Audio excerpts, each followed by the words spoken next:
Hi, welcome to Ryan Research. I'm your host, Peter Ryan. I'm joined today by László Molnárfi.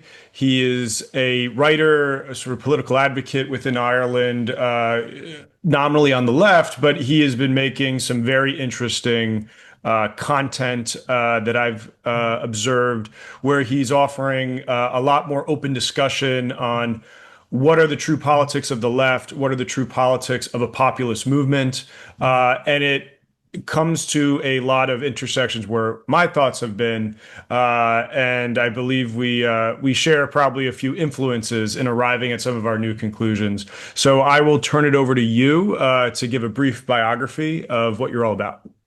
Yeah, thank you very much for having me on. I got involved in the sort of left-wing activist movement here in Ireland when I came here in 2020.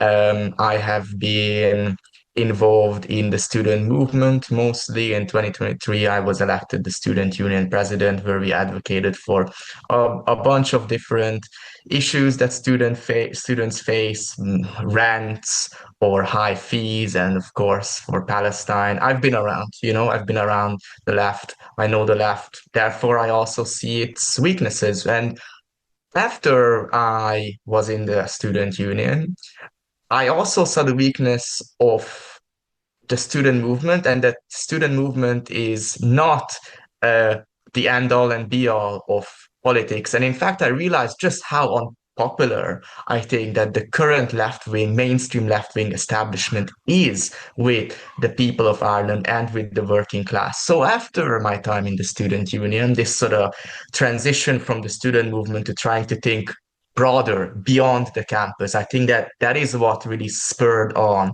a lot of my debates with different left-wing groups, such as People Before Profit and the Socialist Party.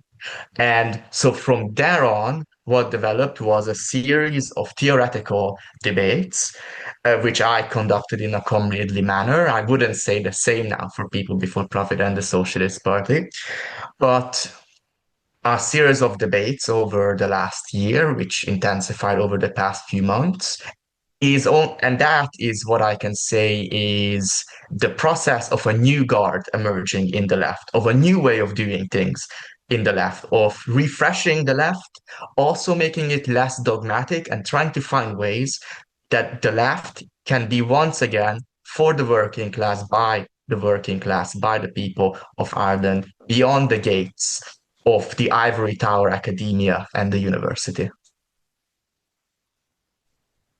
In your view, what have been the prominent obstacles in uniting that working class electoral base with what you describe as the authentic left?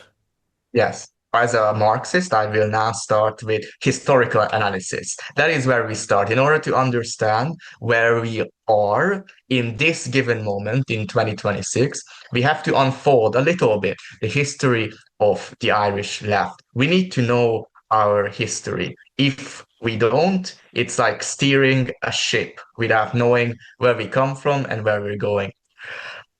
And this historical analysis should always be tied to class and the idea of the left and the socialist movement being for the class, by the class, for the emancipation of the working class. Um, there is a tradition of socialist politics in Ireland. There is a homegrown tradition of socialist politics in Ireland, and that one is called socialist republicanism. Um, what you start to see around the period when austerity hits in Ireland in 2010 and the following years with the consequences of austerity, such as the resistance to water charges, is you start to see an upshoot of working class activity, a rise in working class activity, and many groups are involved with this.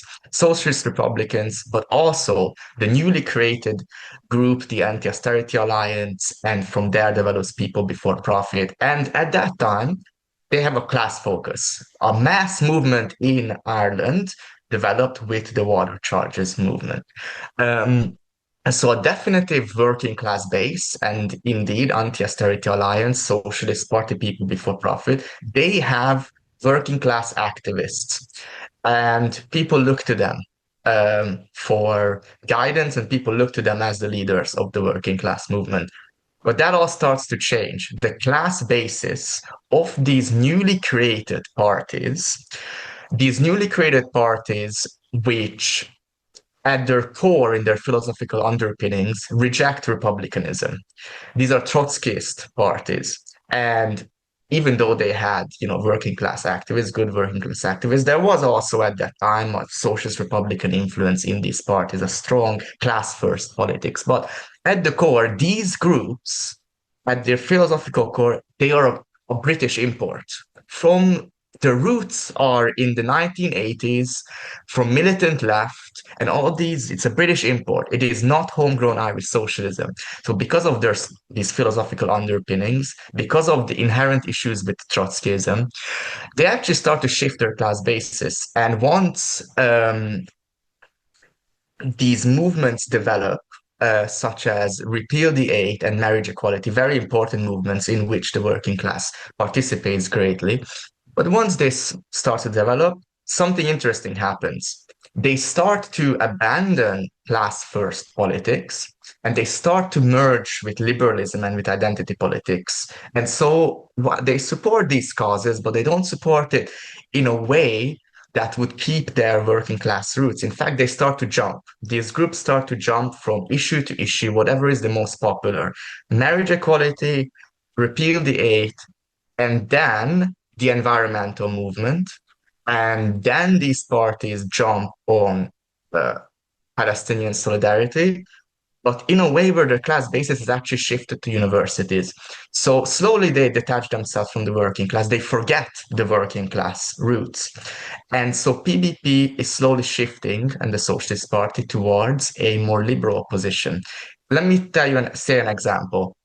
The Socialist Party's own parent organization, the CWI, in 2019 warned that the Socialist Party was beginning to adopt a petty bourgeois liberal outlook where everything is looked at not through the lens of class, through the lens of gender. Its own parent organization warned of this. And what you have today is that the Socialist Party and Rosa, the socialist feminist movement, they are liberal groups. They're not class first groups. They begin to be captured, elite capture, it's called. They begin to be captured by liberalism. Um, so this sort of woke wave after 2016 sort of traps them. And suddenly people before profit in Socialist Party and these groups are still positioned as the left, but in fact they are closer to a in their rhetoric or in the way that they see things, in who they talk to, who they appeal to, they are actually closer to a mainstream sort of liberal party. And this is also why they act as a sort of containment against a communist movement, because this liberal respectability culture seeps in. And suddenly, what you see in 2025 is they see an anti immigration rally and they're moralizing and they're virtue signaling and they're saying, oh, these are all Nazis. We don't need these working class people. We don't need these plebs. We can make our own revolution with students. Can't make a revolution with students. Um, I mean, they can certainly help, and they've been at the forefront of struggles. But you need the working class. You need their support. You need to speak to them. Um, that's the short and sweet of it. Well, yeah, it's very interesting to hear you come from the left-wing perspective, because when we talk about kind of working class politics in our current era, we often then go into the discussion of this right-wing coded populist movement, whatever you want to call it, a surge, a reaction that has occurred between, let's say, 2008 and I'm sort of declaring myself that it ended this year. So that's another conversation. But we all are aware of this right-wing populist reaction that is occurring all across the West. And it has a lot of working class undertones. You can look into analyses of Trump's base, or you could look at some of reform voters in the UK. And what you find is there's actually a correlation between being economically disadvantaged, and voting for those types of reactionary politics. But at the same time, when you actually inspect the issues and why this right-wing populist reaction, keyword populist, uh, is so unique in comparison to the traditional right of center politics that have been going on through the West, is that at the foundational level, they are actually critiques of the right in many ways, or at least this, dominant neoliberal right. And so when you look at one of the big issues, mass migration, when you look at that, you're really looking at a conversation about workers' rights, labor's rights, um, capital versus labor, and is the interest being served to have as much immigration as possible by a capitalist elite versus a more labor-oriented, mass population.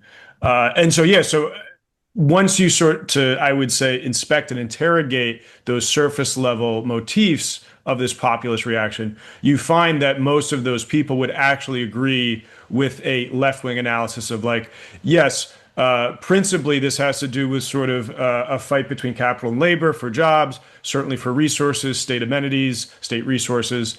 And so this gets into discussions of, what exactly is the state for? What exactly is the purpose of an intervention? When can we intervene? Who is allowed to sort of gin up the motivation to intervene? And so that is a principal cause. And then I would say secondarily, one of the things that has been, I think, most acute here in America is that the sort of Trump wave of populism has been a critique of that neoliberal economics. And so we're coming out of an acute crisis that happens in 2008 with the housing crash, but that is sort of a little bit obscuring the fact of this deindustrialization that occurs and substitutes financialization in. And so when people talk about the Rust Belt, the sending the factories to China, uh, again, what they're talking about is not so much of, I would say, sort of the shallow analysis that a liberal mainstream publication would make, where that's xenophobia. Again, when you interrogate and inspect these motifs, what you're finding is that at the heart, it's a left-wing critique of the role of capital in increasing their profits through the arbitrage of cheaper labor in developing countries and not caring about the displacement they cause with whatever domestic labor base that they're moving the factories from. Uh, and then subsequently, how the other end of that coin, the financialization comes in and starts to, instead of like promote value creation and productive investment, actually just sort of focuses in on rent extraction. And so I think again we have these two like kind of central motifs of the right wing populist reaction. We have the criticism of open borders policy, and we have the criticism, or not so much the criticism, but the support of like protectionism, of trade isolationism, or things like that. And again, like we can look at those deep down as left wing critiques.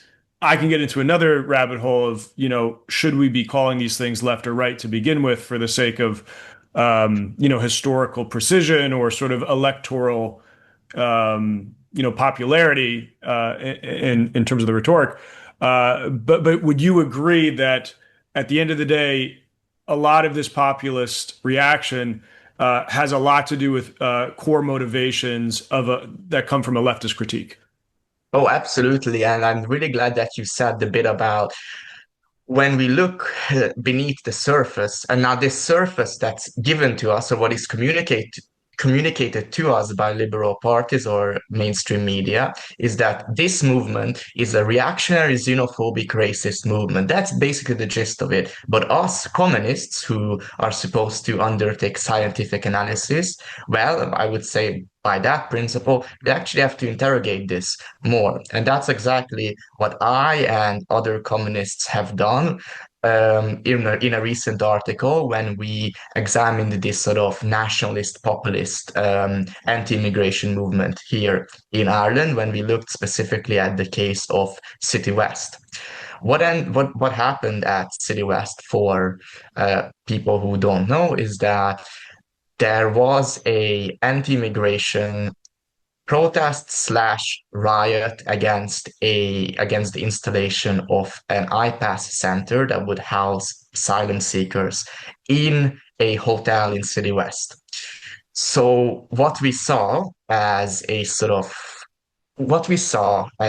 that happened was the sort of the peak of that movement, or let's say its worst elements. This was picked up on by the media, and everyone started finger wagging, including People Before Profit or the Socialist Party, that, there are these people, they're protesting at the iPass Center, they're protesting against migrants because they're racists. This was the sort of message. Well, we looked into it.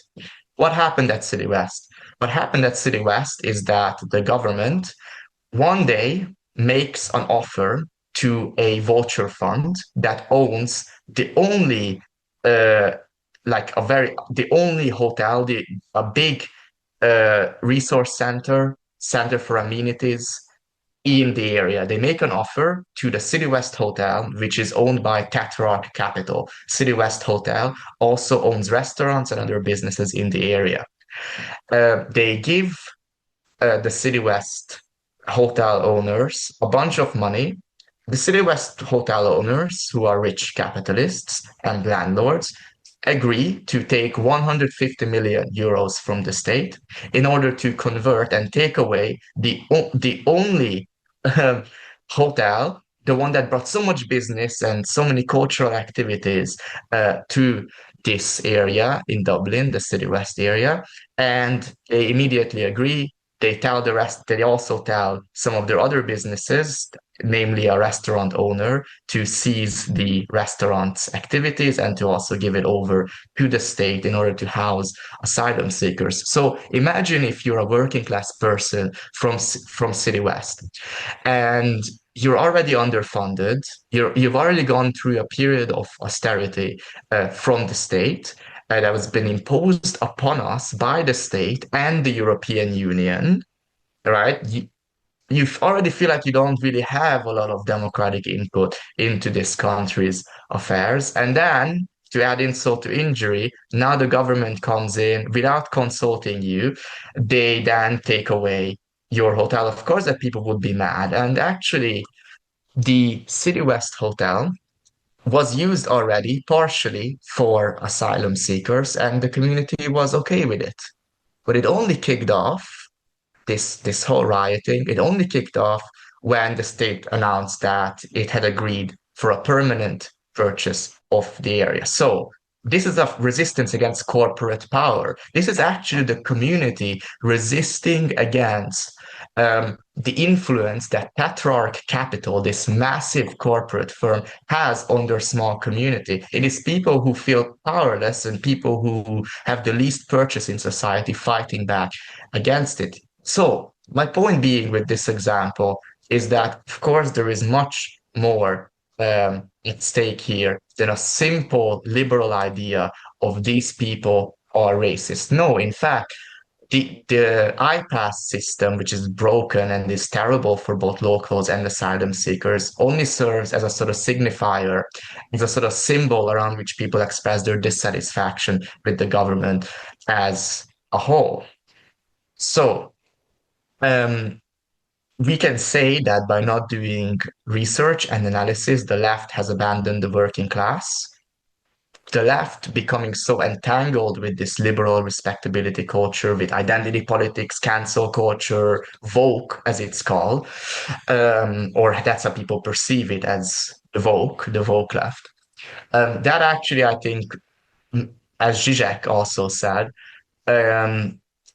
created this situation where people like Trump can present themselves as the real counterculture, as the real revolutionaries. If the left doesn't lead the working class, someone else will. And so this sort of like working class backlash against evoke or against this abandonment of the working class by the socialist left or the so-called socialist left expresses itself in Trump, in MAGA, in these movements. And therefore, it's not surprising that there is actually a lot of crossover between Bernie voters and Trump voters, between even Trump voters and Zoran voters. Uh, because both Bernie, Zoran, Corbyn, these people were the left populists, or are the left populists, and by focusing on class first politics, they can absolutely win back the working class, win them back from reactionary leadership. Um, the other aspects of the migration crisis that are not discussed are as follows: that the left should at least give a response or at least engage with the debate is the question of, is mass migration good? Is And also the question of capitalists bringing in migrants in order to uh, basically employ cheap labor. And we see some crossover on the left between anti-immigration, between Trump and Bernie, or between MAGA and Bernie, when, for instance, Bernie opposed the H-1B1 visas, right? Because while leftists, and myself included, we are not opposed to migration. I'm not opposed to migration, but in some cases I am. When I know that this scheme, the H-1B1 scheme, for instance, is purposefully designed to push out the native working class and disorganize the working class there, by bringing in cheap labor and people who may not want to fight back because they're already on a precarious sort of employment situation, then I know that that's a capitalist trick. So, like James Connolly, right? James Connolly said socialists are advocate for the brotherhood of all workers. But James Connolly didn't support migration in every case. He specifically said, don't bring in Scottish workers to Ireland because they are jingoists, because they will then disorganize the Republican movement. Also, it's not good if there is mass migration because we, as the West and Western imperialism, destroyed a third world country, and that's why people are coming here. And I am not opposed to migration. What I am for is for context-based analysis of when migration is good and when it is clearly a ploy, a sort of thing that the capitalist class uses in order to fracture the working class. To conclude on this point, um, as a result of the left not being able to give such a nuanced analysis that James Connolly was able to give, and that others on the left, such as Angela Nagle, who's one of my inspirations, can give. As a result of this, what ends up developing is that the so-called opposition parties really are just a mudguard for the government. Because when people in City West protest, um, it is actually the socialists who come out first and say the working class are racists, and they're all racists, and that's why they're protesting. And the government says the same thing. And when the government sends in the Gardaí and the police, right, that's the Irish police, then everyone celebrates on the left. Well, that's certainly not standing for the working class. If the left populists, which is the sort of faction that I represent, were in control of the left, we would have a much more nuanced analysis of migration. At the same time, we would absolutely advocate this idea that migrants and Irish people should unite and every worker should unite. But for God's sakes, give an answer to the people who are asking very valid questions and also have valid concerns. Excellent commentary there. For listeners, to extend some of the wisdom of Connolly there, when we talk about sort of a leftist view of labor, we always talk about labor unions usually, and like that is a microcosm of a constrained population to negotiate, workers' rights and wages and so forth and so forth. So, that principle is just scaled up to the nation state level when you talk about immigration a lot of the times, because at the end of the day, especially for a country like Ireland, its problem with immigration is not so much like illegal immigration or even some of the more visible sort of refugee or sort of IPAS level migration. By far, the bulk of migration to Ireland is economic in nature. And when you think about sort of the multinational sector of Ireland, it is a economic migrant who is sort of high skilled, who is already kind of in a middle to upper class. When you look at, I was just doing this the other day. It's actually hard to find country by country um, data when it comes to what is the composition of immigrants to Ireland. But I was able to find some approximation of it. And so the largest country that is sending immigrants to Ireland, in terms of 50% of the immigrant pool, is actually India. And so obviously this is a composition not of people fleeing a war or sort of a very sparse economic conditions. These are economic migrants that are either getting student visas or getting access to the multinational sector based out of Dublin. And you can go down the list with some other channels of immigration that have a similar pattern. But this is where the context of when you talk about mass migration in Ireland, we're using that keyword mass. Okay, so what is the mass? It is this economic style migration of principally middle to upper class type of workers that are competing sort of in that labor market. And again, there's other lower class, lower skilled that compete with other workers in those stratas. But that's where you have to say, okay, well, this isn't the caricature that the left often portrays for the most part. You can tackle various iterations of this question. Again, when it comes to the iPass, what's going on with that? How are sort of cronies getting rich off some of those systems and actually harming the migrants themselves? But again, you're sort of always logically concluding in somewhat of a class analysis of somewhat in this dichotomy between labor and capital. And so, yeah, that's what I find interesting about how the left kind of leaves no room for, at least in the traditional sense, as we've discussed through the 2010s.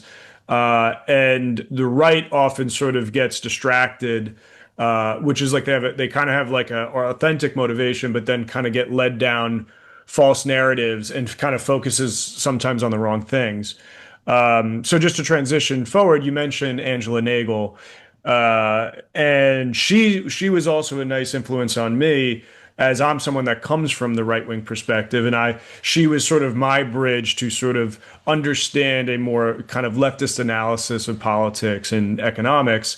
And it sounds like in a way she kind of operated a little bit like the opposite for you, where she was a bridge uh, to sort of seeing things outside of this left liberal paradigm.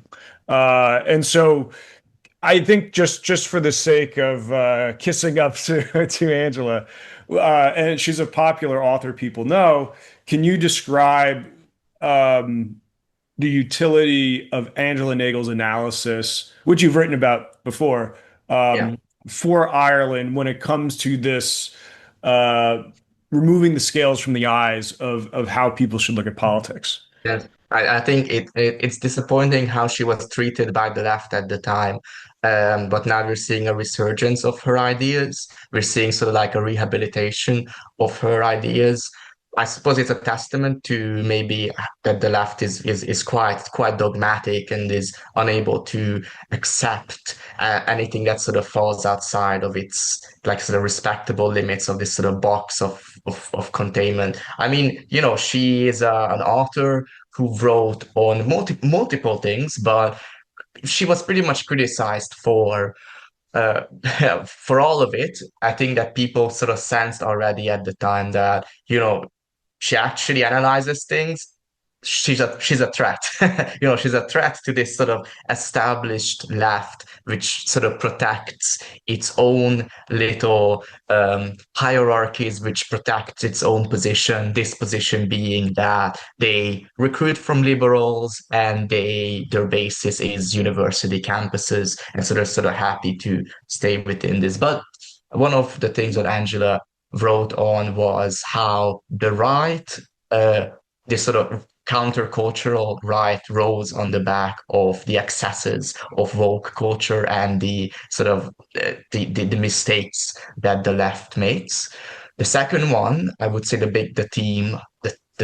second biggest theme that Angela writes on is this idea that the left in Ireland is afflicted by a sort of cultural imperialism from America, where they try to directly transpose what's happening in America to Ireland without considering the implications and the historical context of Ireland. One of my favorite articles by Angela Nagle is her article from 2020 in Unheard magazine, where she talks about um, this sort of the left being overtaken by these students and academics from universities who uncritically take concepts from critical race theory and different social justice theories and uncritically apply it to Ireland, such as using the term white privilege in Ireland, in a country that has been colonized by the British, in a country that has a different set of social relations than America. And you can see this when the Socialist Party tried to create an Irish Black Lives Matter movement. You know, but what if a different sort of rhetoric is required in Ireland, a different sort of politics? I mean, that fell flat on its face, the sort of this idea that we can do an Irish Black Lives Matter movement. It's a very much we are sort of tailing American leftism. We think that what happens in America is us that we can sort of just copy paste that politics to here when we already have a different sort of cultural and historical context, the context of republicanism and this sort of left-wing nationalism, which is pretty much rejected by people before profit and by the Socialist Party, both of whom are vehemently anti-Republican, um, and in their philosophy and in their actions. And Angela Nagle was also very much someone um, who tried to discuss the topic of immigration, and that was what made her essentially get cancelled from the left. It was her discussion of immigration and how immigration in some cases actually benefits the sort of the multinational capitalist class. Um, and I suppose uh, her ideas are making a comeback because people are seeing that this sort of politics, liberal left politics, is not working in Ireland. A lot of people sort of understand this. I mean, they look at the sort of stuff that the Socialist Party would be doing, uh, march against Andrew Tate, march against the Manosphere. I'm sure you've seen the post. People are asking, who is this for? You know, what we leftists and socialists have to do is to understand the popular consciousness of the people, turn on the radio for Christ's sakes, watch the TV, understand what people are actually thinking about, and what their issues are, and focus on that, because there is so much dissatisfaction with the government, housing, austerity, also on the lack of sovereignty that this country has. As you said, that we are basically sort of a tax haven for the tech companies, for America, for the European Union, for the British, and we completely cede our sovereignty to them. And the concept of sovereignty is very important, of course, to many people, the concept of us having a strong, independent nation where we manage our own affairs, where it's not the case that, there is a sort of second class, um, like like a people who are second class, and then what the government focuses or what the government prioritizes is actually this sort of multinational sector which brings in a lot of profit while ignoring the working class and the ordinary people of Ireland. Um, so we really need to refocus our politics, and copy pasting from America is not going to cut it. In the history of socialist movements, every country had its own socialism with its own national characteristics, because that's what's needed. And what is needed and what Marxism is, it's not just a schema, it's a tool of analysis, and it's something that you must tailor to the country given its specific historical conditions. Yeah, and I think where, as you described, there's all these topics that the liberal left uh, spends its time on, and use it. There's only so many hours in a day. There's only so many, political units that you can utilize in your campaigning and so forth. It's a land of scarce resources in that respect. And what I find frustrating is that where a more useful left-wing discussion would be for Ireland is to discuss the way in which the state can intervene in the economy uh, to better mitigate, again, the excesses of the American multinational sector that is often providing a lot of this tax revenue, but is also sort of distorting sort of a national sovereign developmental economy from forming. And so, this is where actually Angela Nagle and I, a few years ago, wrote two essays that kind of spoke to this, where we really got into the meat of looking at this from a kind of, I would say, neutral perspective on politics, but certainly a state interventionist perspective that is very much in accord with a lot of developmental economists that have studied this, of how a lot of especially countries in the sort of late 20th century to now the 21st century that grew very rapidly and can often be kind of described in certain respects as sort of leaning more to this like kind of left-wing interventionist style.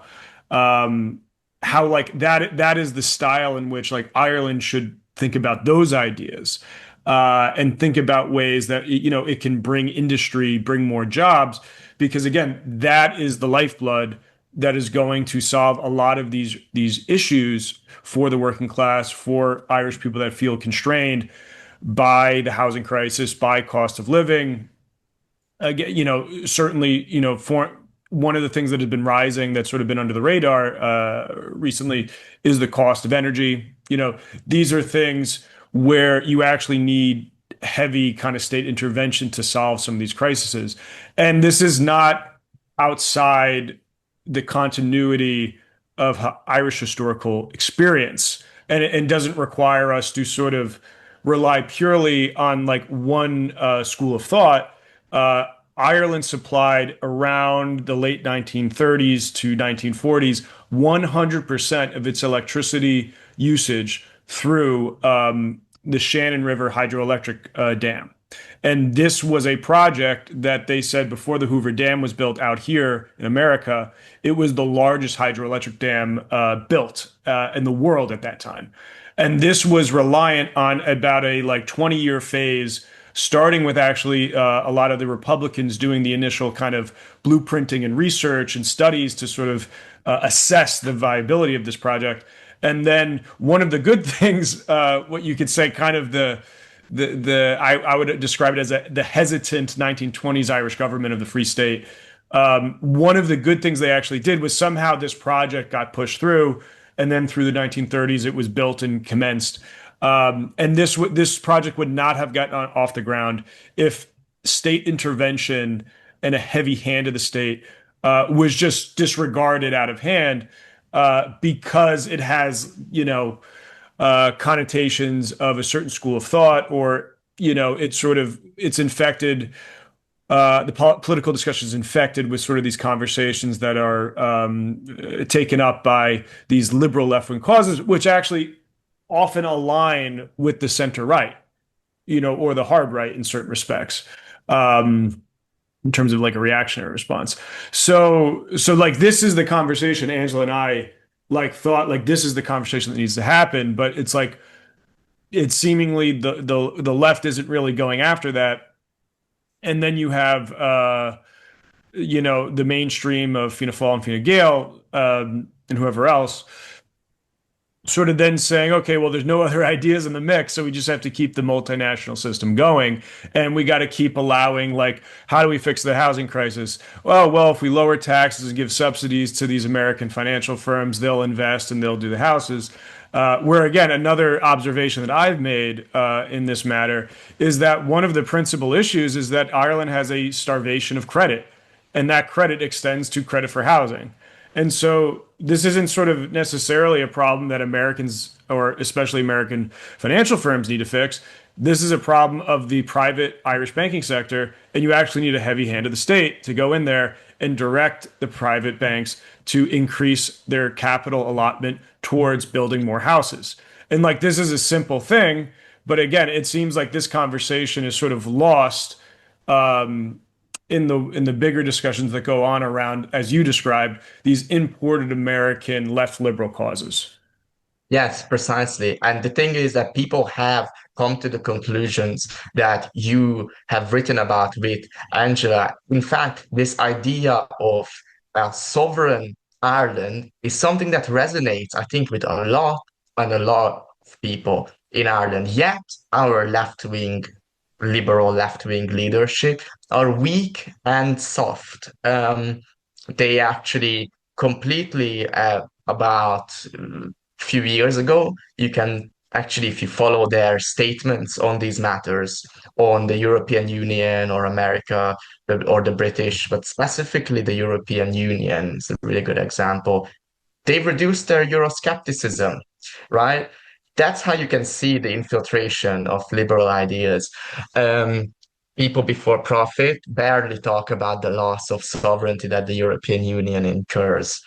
Um, and so I think that is why we should absolutely center as the main thing the idea of sovereign Ireland. It is the European Union that imposed austerity.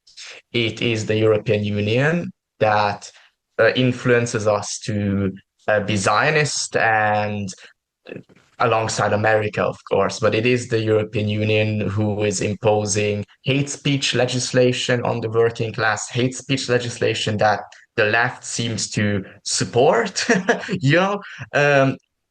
But why is this happening? Well, this is happening because these groups, People Before Profit and the Socialist Party, and they call themselves socialists, they are seeking to um, create this sort of left government, this left unity idea. They're seeking to create this idea in a way where they are virtually indistinguishable from liberals at this point. Um, they stand side by side with them and they don't distinguish themselves from the liberals. That's the thing, is that these imported American causes are a way for the liberal left to align itself with a supposedly socialist left by focusing on these social issues and not tackling the more controversial questions, such as the question of sovereignty, because God forbid it has a connotation, a right-wing connotation, because right-wing populist movements use this term. They sort of back away from it.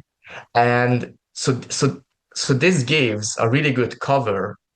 The more that you focus on the imported American causes, the more you can align yourself with the state and with the NGO sector and with academia and with the liberal left parties and get more mainstream media attention and be aligned with them in this sort of left idea of left unity.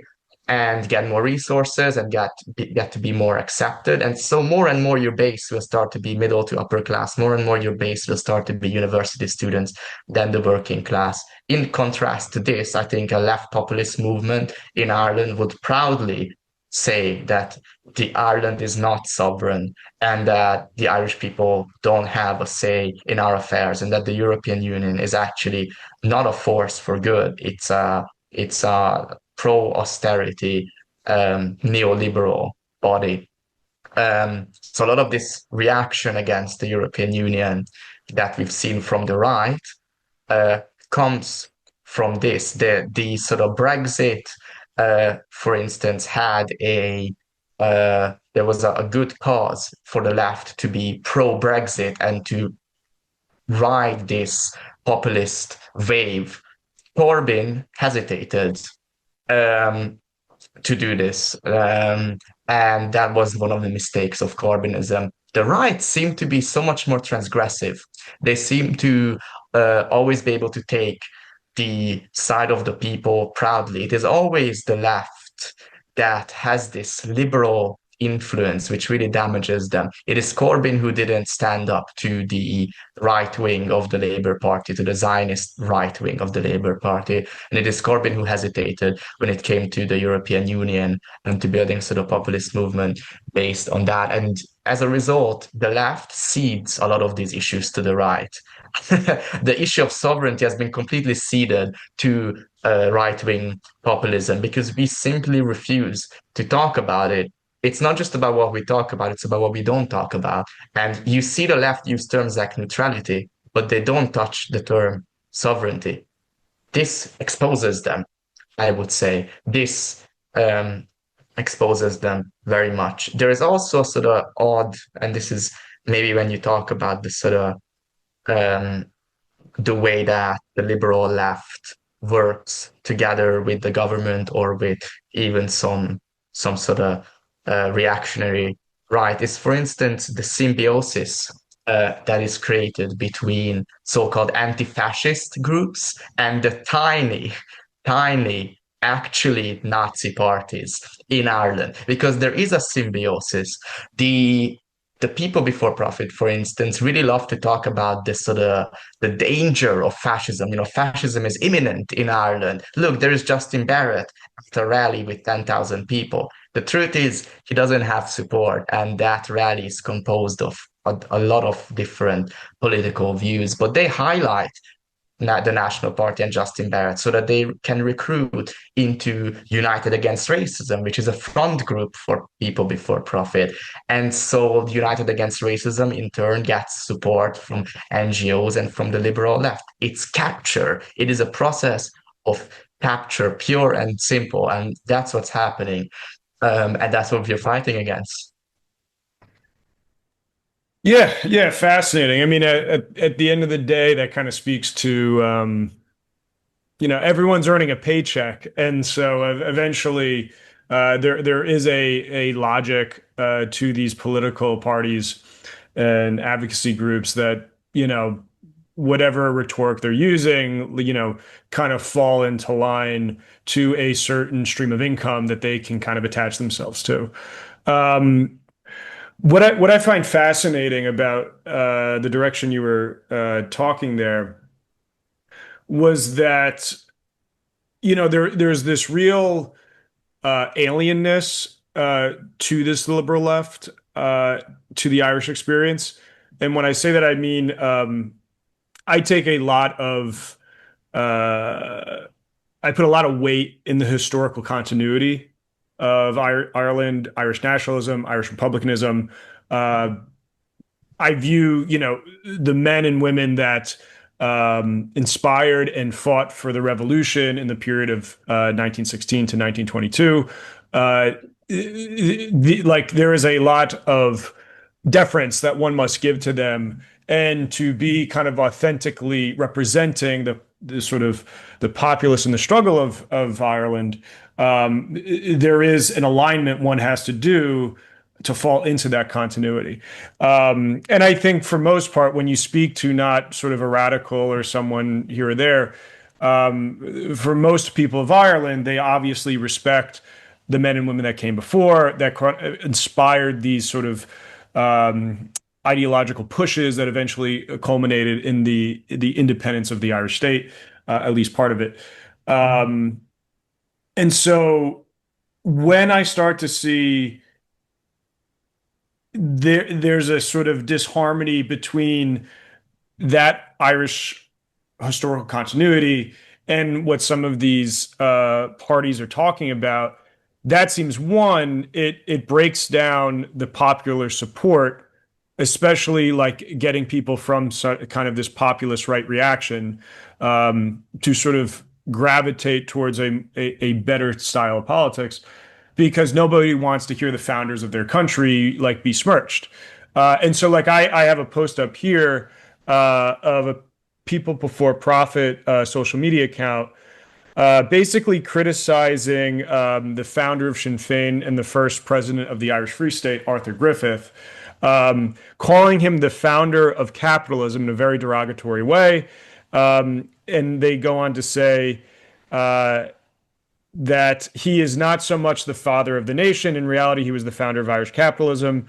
Griffith's main political project was to establish a Gaelic Manchester. He wanted an Irish stock exchange, a national bank, protection for Irish industry, and urged county councils to invite over Irish American billionaires to set up factories. And did he not get what he wanted? Griffith hated militant trade unionism, opposed colony and Larkin's Irish Transport Workers Union. He denounced the socialist menace that was influencing Irish workers. He even opposed any increase in social welfare as subsidizing bastardy. No wonder Fine Gael loved him. So I caught this a while ago, but one, again, like you're attacking a central figure to the foundation of not just the Irish state as a vessel, but of the ideological project that is like the Irish Republic, or a key member at that inflection point in history. And then number two, like this is just incredibly wrong in terms of the accuracy of what Griffith represented. And again, because they are using this term, the founder of Irish capitalism, in a quite derogatory way. If you can humor me, that I can just read Griffith's own words from his own writing. And so, quote, Arthur Griffith, there is no greater existent danger to civilization than the growth of capitalism. The accumulation of the world's wealth, or what men are pleased to consider wealth, and starve amidst plenty for lack of in the hands of a few, and a cataclysm similar to that which overturned the Roman Empire, awaits civilization if the aggregation of wealth and power by the few proceeds unchecked. End quote. Yes. Yeah, go on. Yeah, just speak to that. Let me also read out a quote from PVP that I think is exactly the same issue, which is at the root of the liberal left. Because I think you've hit on something that sums it all up. Okay, there was a meeting by PVP on confronting the far right. Here is a report from it. It's interesting and timely discussion about how we confront the far right in Ireland today. A lot to think about, especially what community means and how that has changed over the years. We can actually build something new, different, and emancipatory for everyone, rather than trying to return to a past that never existed anyways. People before profit have this anarchist idea at their core, a rupture, a complete negation of everything. They don't care about our history. They don't care about Ireland as a nation and the signifier of the nation and what it represents. They don't care about republicanism. They think, as Trotskyists do, that the idea of the nation is reactionary. So they substitute a historical analysis with a negation of everything that Ireland is. And then, in place of that, they bring in liberal rhetoric from America wholesale, right? They believe, okay, Ireland is just another part of the empire, just with a white supremacist past that needs to be ruptured with.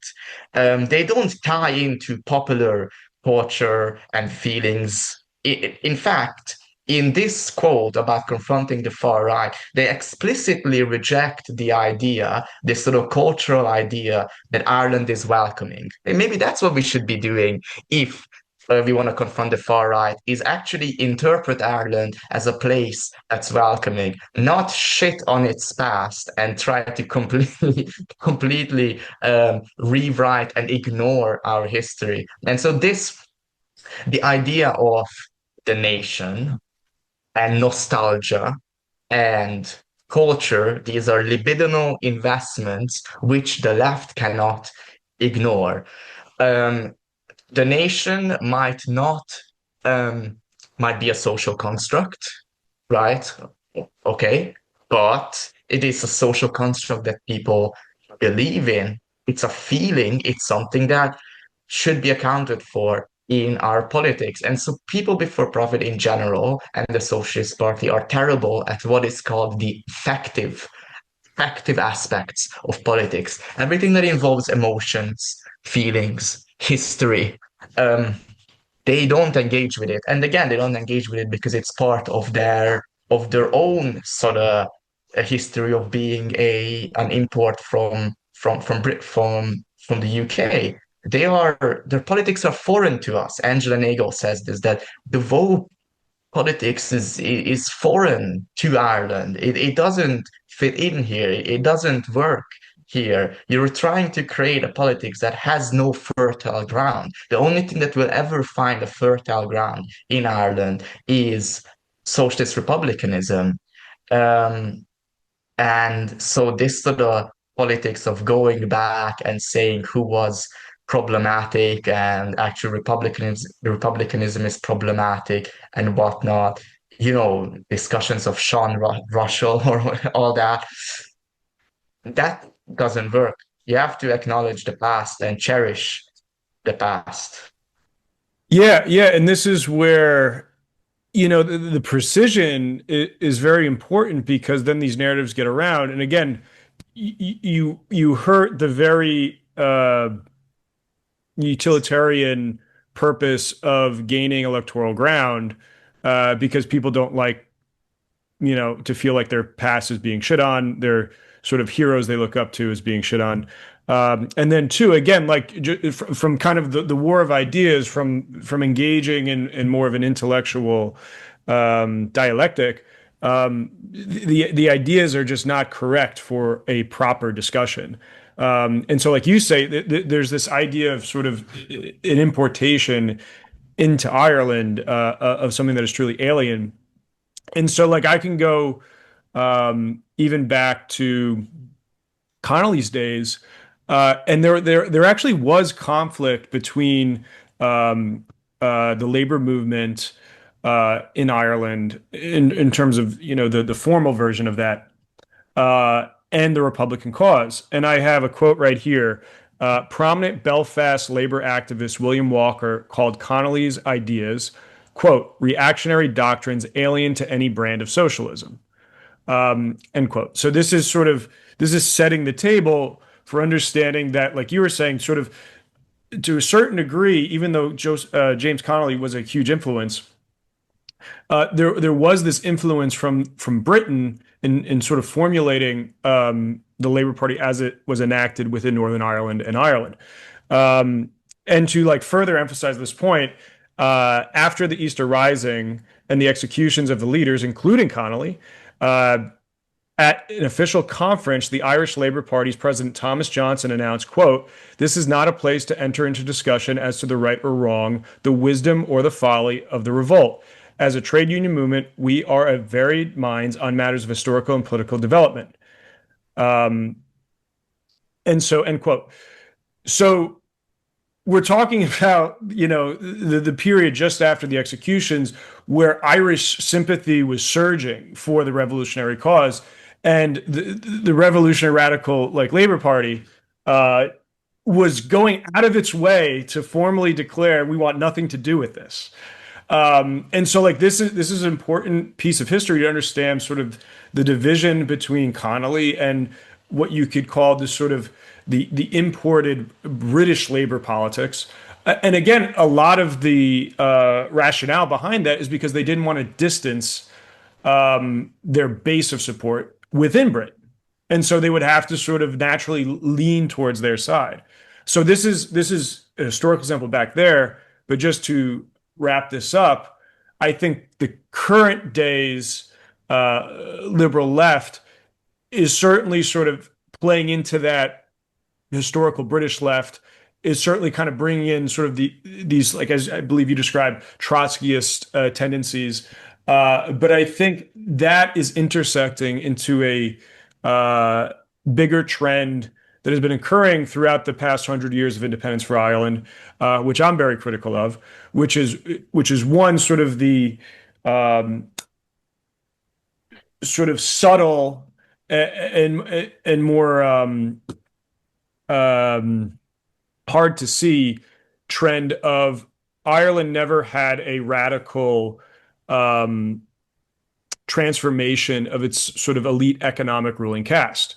Um, and that economic elite at the time before the revolution was obviously disproportionately promulgated by descendants of Anglo-Irish settlers of the Protestant background, who again have their lands and thus their economic privileges through theft. So fast forward, we're in 1916, we're in 1922. Um, these people are still around, their descendants are still around. They're still overwhelmingly unionist. They still overwhelmingly do not identify with the Irish Republican cause. As we move into the Free State era and subsequently into the official Republic era, uh, this class is never actually dealt with in a meaningful way, and they actually end up dictating a lot of economic policy subsequently. And so I think this is an important sort of layer to understand that a sort of Anglo-Irish Protestant elite economic ruling caste remained for the most part in power and were not challenged in any meaningful way, even in the independence period. And that sort of enabled the logics and the ideologies of these people that permeated places like Trinity, that permeated, sort of the business firms. I mean, there's a lot of analysis by a university professor in Ireland named Frank Berry in his recent book. He actually documents sort of persisting into the 1960s, persisting into the 1980s, how especially sort of the executive tiers, the management tiers of a lot of Irish firms were actually disproportionately Protestant. And so again, this is like flying in the face of we live in, or the Irish now have sort of their own independence to have mass democratic politics of like a 90%, Irish Catholic nation. And it's still, there's these disproportionate outcomes going on. And then it's because of, this very subtle system.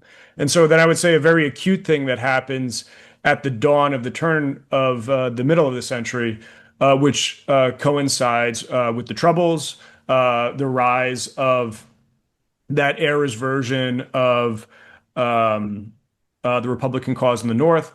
And what ends up happening is there is a very conscious effort from the Irish state and from especially the sort of the Irish, you could say like academia, media sort of complex. And again, because I discussed, there's this subtle trend of the persistence of a unionist Anglo-Irish Protestant sort of caste, which then even if Irish Catholics rise up into that, the ideological logics are permeated through that. And so what ends up happening is the Irish state comes in and actually does a lot of work to diminish the rhetoric, or especially the ability for the Republican rhetoric to actually permeate out into the consciousness, into the zeitgeist of Ireland and even the Irish diaspora abroad. And what they end up realizing is that the Republicans in the North have history on their side. They're sort of by leveraging the facts of everything that occurs up to 1922, everything that occurs up to ceding the North away in the 1920s. militant Fenianism, advanced nationalism, so forth. All of these currents of Irish history justify the Republican cause in the North. And so the Irish state, the Irish elite, and the Irish sort of academic elite, especially, sort of all coalesce, whether passively or actively, into an evolution where they have to refute Irish nationalism. They have to Yes. refute the precedents that justify Irish nationalism. And so you have a particular gentleman, Conor Cruise O'Brien, a Labour Party politician in Ireland, who actually leads a lot of the way in creating the academic fervor, and especially even the policy fervor, to basically deconstruct Irish nationalism. Because if you deconstruct Irish nationalism, you can actually then disintegrate support for the Republican cause in the North. And then that makes that doesn't rock the boat. That makes everything easier. You guys don't have to look foolish because you're just sort of letting the North be neglected and you're not doing anything about it. And so Yeah. so just to wrap it all up and conclude, so this current of the uh, the non-transformation of the Irish economic elite that allows the unionists, the imperial logics to permeate down into the new vessel of an independent Irish state, gets hit with a crisis in the 1960s and 1970s, where they either have to endorse the Republican cause in the North and do more, or fall back and go towards their preference of not doing anything. And in order to justify that, they have to refute everything. And that's where today those currents all culminate in intersecting with that Trotskyist sort of Yes. anti-national sentiment. And that's That's the yeah. Trotskyist or left liberal sentiment actually aids and abets these very older types of, again, imperial and Yeah. anti-republican trends. Absolutely. I mean, absolutely. I mean, listen to the government statements. Isn't it all, Ireland must grow up. Ireland, right? Ireland must grow up. Ireland must sort of become part of this sort of liberal, sort of European Union, sort of like, cozy relationship with the Americans and with the British. We must grow up, right? This is the sort of rhetoric that they have been putting out. And so this rhetoric directly intersects with a rejection of nationalism and republicanism and republican socialism, which is looked upon as or painted as this sort of like childish activities that we shouldn't engage in. And it doesn't just affect the left with Trotskyism, it affects the right as well, because the right, if you look at them, there's also a split within the right. Section of the right is aligning themselves with British Unionists and with Zionists, such as Tommy Robinson. So this is why both the left and the right, the question of sovereignty concerns them both. It concerns all the people of Ireland, because what we have is very much a political culture which doesn't cherish or celebrate sovereignty, which is actively trying to get rid of these dangerous ideas of sovereignty.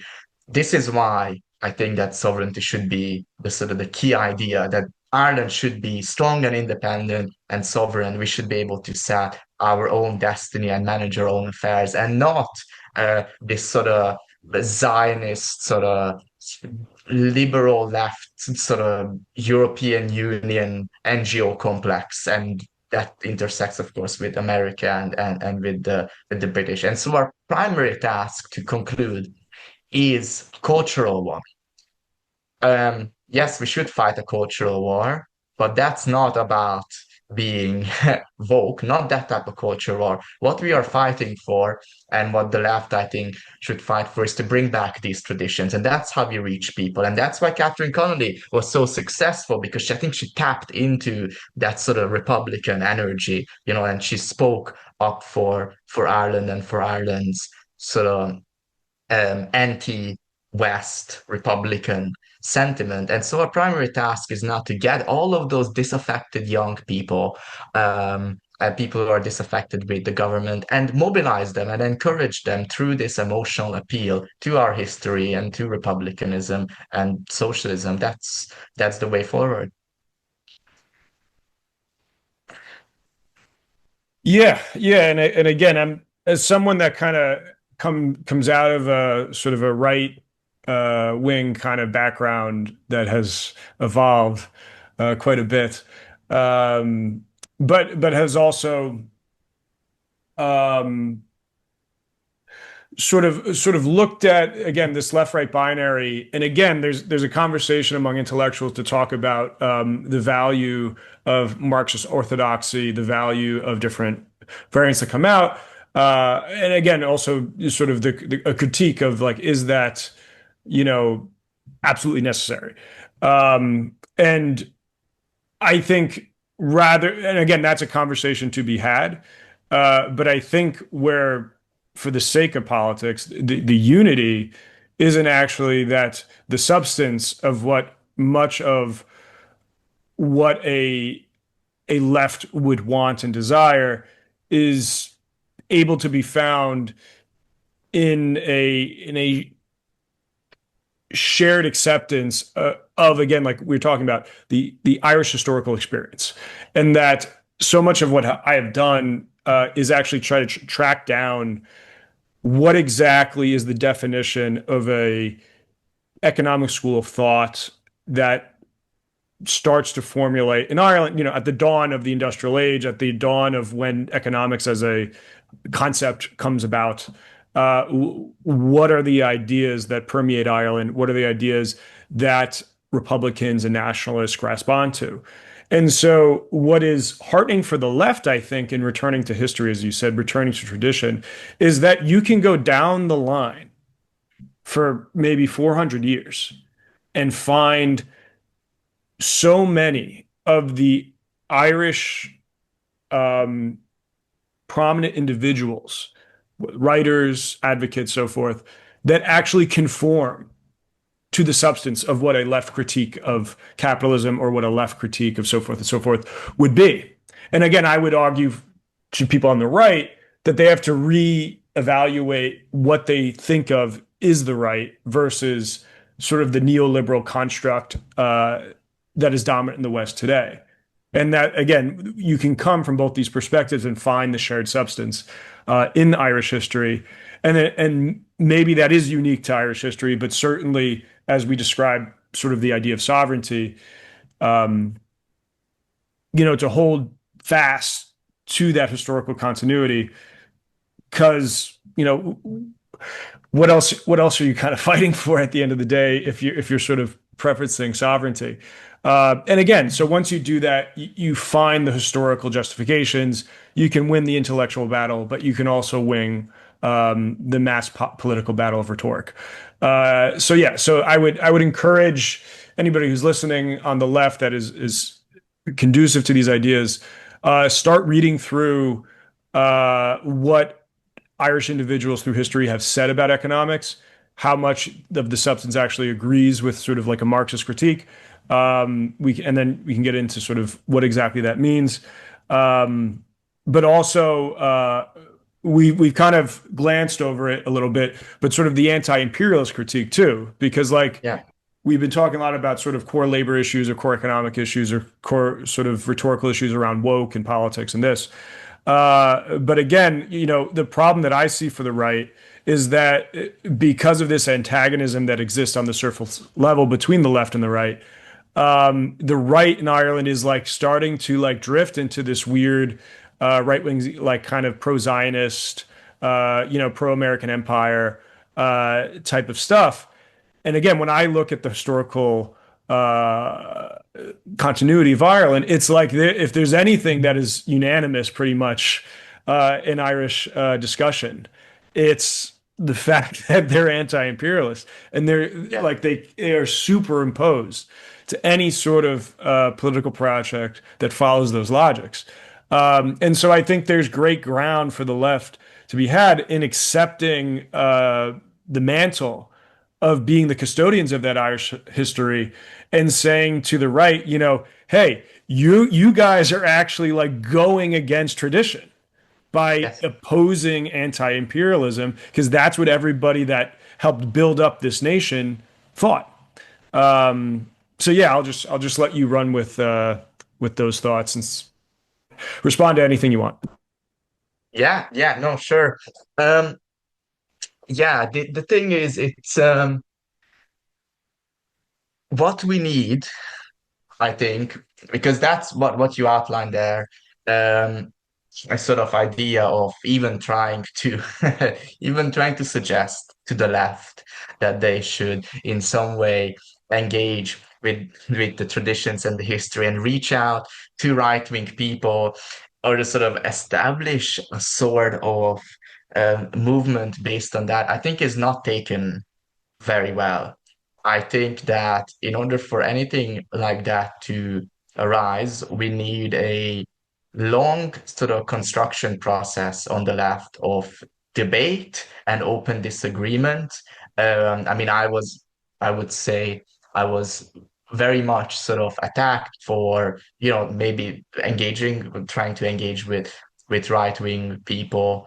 Um, and trying to talk to them and in fact putting forward this exact idea that anti-imperialism and sovereignty is something that we can agree on and that is key to us as a nation. That's the idea I've been putting forward. Um, but that won't be something that's adopted by the left as it currently is, precisely because of all of these imperialist logics that are at play.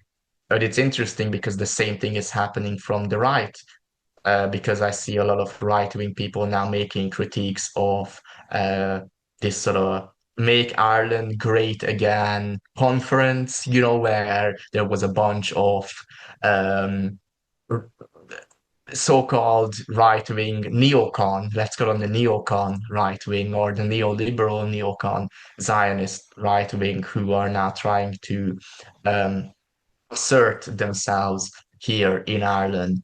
Um, and it's a shared struggle in the sense that all of that displaces uh, the sort of the homegrown Irish political movement. All of that, whether that's Trotskyism or whether that's Make Ireland Great Again, is an act of cultural imperialism on Ireland. So, um, what what is the Just future? as a very quick footnote on the Make Ireland Great Again project by Americans coming to Ireland to do it. The leader of that is obviously Steve Bannon, Yes. and he is on record, whether tongue in cheek or not, he's on record calling himself a Trotskyist. So I just want everyone to, Yes, yeah, yes, something He's like that. Yeah, I believe so. that's funny.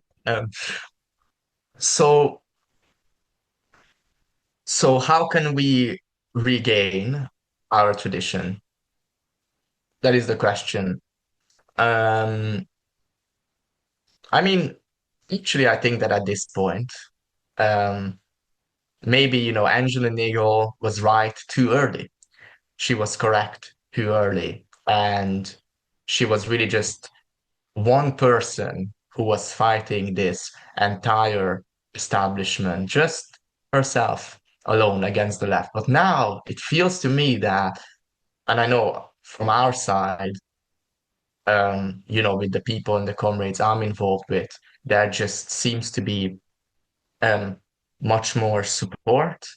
There seems to be many more people realizing this and what we must do, and that people who may have been um, more culturally powerful, the Trotskyist ones, now they're not, they're trying to burn us at the stake, but they are not numerous enough to do it at this point.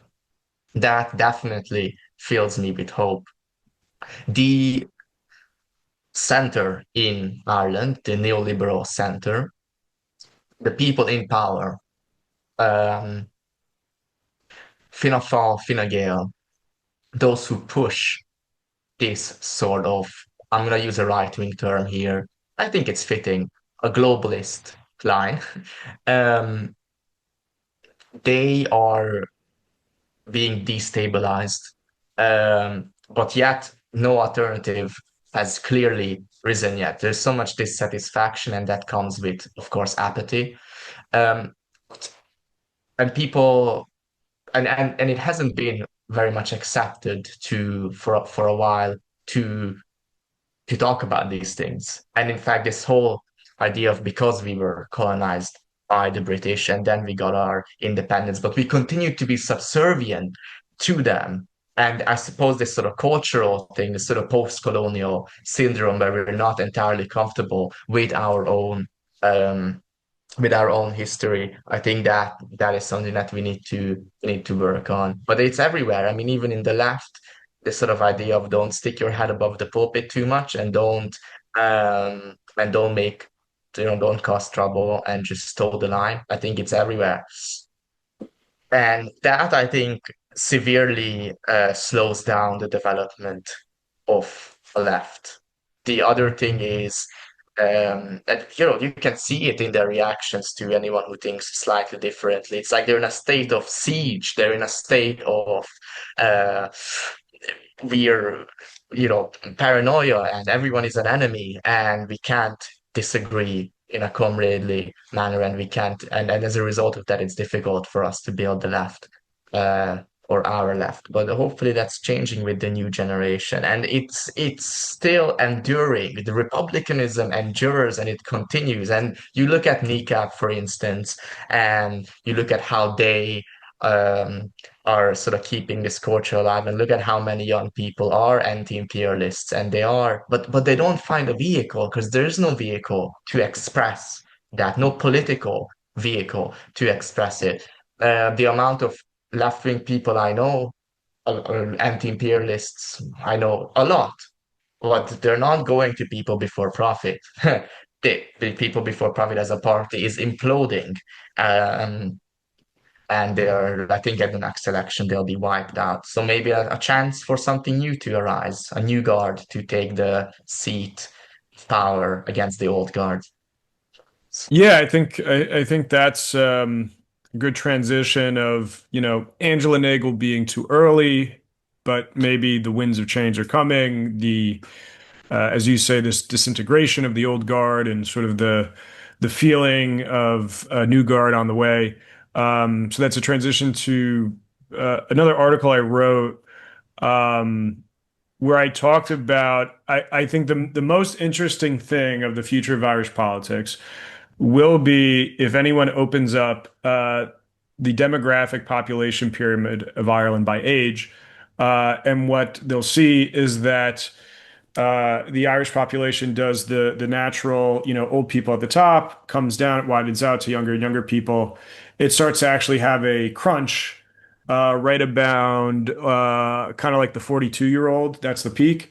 And it crunches down there until a narrow point, but then it starts to bulge again as you at the time of this chart in 2022 around the ages of 24 and under. And so the peak of that second bulge is actually about 10 years old.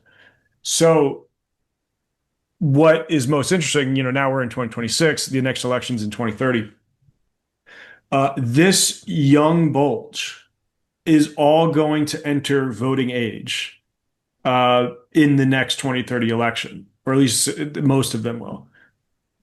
So at the same time, this bulge is also going to be entering a university system. They're going to be entering their early job market, entering the market for apartments to get resources, so forth and so forth. And so you're going to see the Irish youth in 2030 be constrained economically and be constrained politically. And so there's going to be a lot of angst, I feel, within that.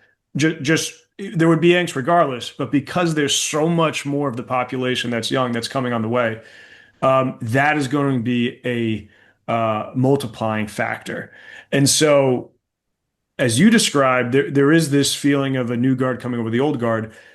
I feel if there's anyone that's doing that project, they need to consider this youth bulge and how that is playing into the project they're doing, both in the fact that, you know, that bulge is kind of manifest. Like, I don't know how old you are, if you mind mentioning. 24. 24. So you're the exactly. You're the manifestation of this trend, the project that you're talking about, I think, coming forward. And what's interesting when you look at what young people, what parties they're gravitating towards most, like obviously there's sort of a sheer mass of the two dominant parties, but what parties are experiencing the most rate of growth is actually the Social Democrats.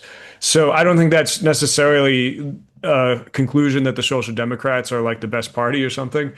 But I think that goes to show what you're saying is that people for profit actually like are have a negative rate of growth. Yes. Um, and that people I think are gravitating to Social Democrats because they're kind of an amorphous, they're like a leftist thing. They kind of check some boxes, but they don't have the other baggage of people for profit and so forth.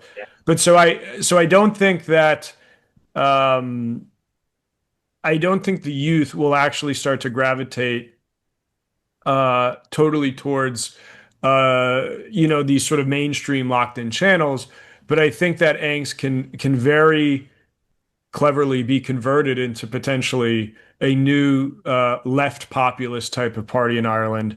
And I think the other key point of that essay I wrote was that without focusing on the deliverables of Zoran Mamdani as mayor of New York City today, and whether he can truly transform politics in New York, in terms of his campaigning, the fact that he was a nobody, I believe he started running when he was like 33, 34, really had nothing but sort of the sort of backing of the DSA at the sort of ground level.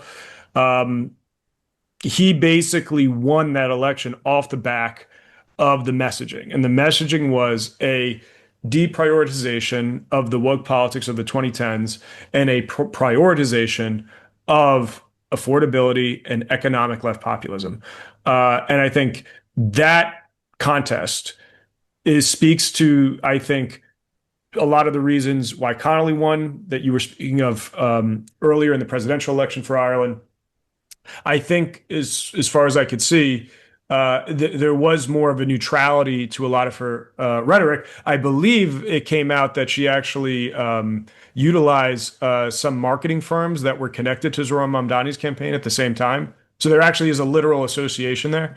And so I think that that trend is all speaking towards if a young oriented Irish economic populist left can kind of emulate the messaging of what that Mamdani campaign was, of the good things of Connolly's presidential campaign.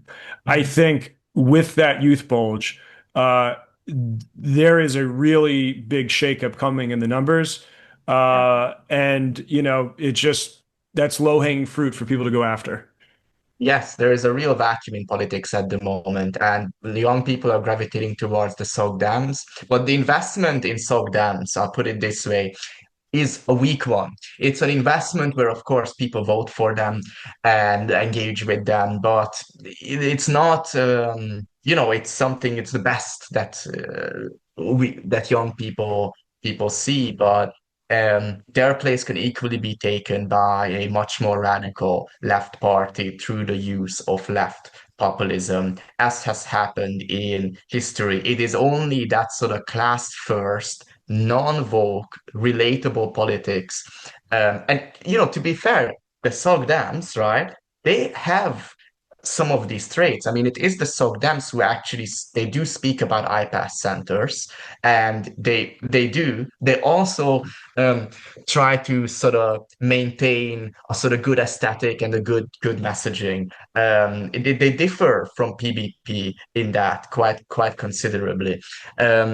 But regardless, the SOG Dems is a weaker investment, and that, as I said, it can as was done by people like Corbyn or even Bernie or Mamdani, that sort of class first politics, good aesthetics, good rhetoric. I think that can really capture a lot of people. And so what we're seeing with the rise in popularity of the SOG Dems, that can equally be at some point the captured by a left populist socialist Republican movement quite easily, I would say.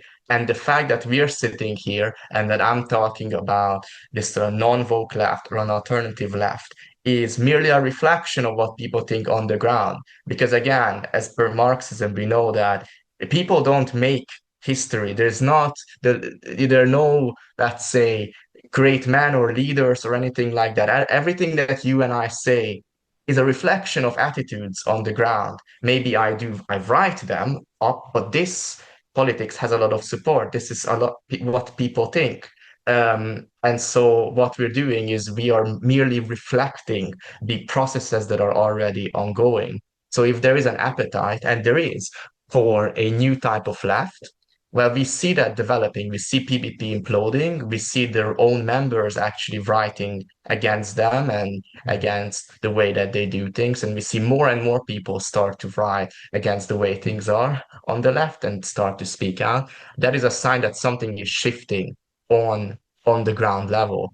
And so I agree with your assessment very much that there is this vacuum. It will be filled, and what can capture it is left populism that ties into culture and history and popular culture and all of the things that we talked about. Yeah, I mean, you get, like we said, we got the history on the side, and you got the largest music act out of Ireland on your side. So you got history and modern culture both intersecting for a very potentially popular movement. So with that, 4 years till 2030, that is a decent amount of time to manifest projects and get things rolling. So I wish you the best of luck with Thank doing you. that, and enjoyed our conversation, and encourage all listeners to go read your writing and review any other projects you got going on. Could you please provide any plugs or links that you have? Yes, of course. So I'm on Twitter. My Twitter is LACI Cloud. I'm also on Instagram, where in my highlights I have all of my articles. Now my Instagram is LACI 4200. And what I would recommend that people check out is actually Aontacht Media, which is where we have a lot of these debates and where we're trying to form a sort of nucleus of a new left populist group. Aontacht Media on Instagram and on Twitter, and you can actually directly follow the debates we publish. And feel free to send in any articles. We publish real debates on the left. So I have my articles. Half of the articles are criticizing me, half are then criticizing the other articles. Create a non-dogmatic left, a left that's actually open to different ideas and doesn't just immediately reject and cancel everyone who thinks differently. So that's aontacht.media on Instagram and on Twitter. Thank you very much for having me on your podcast.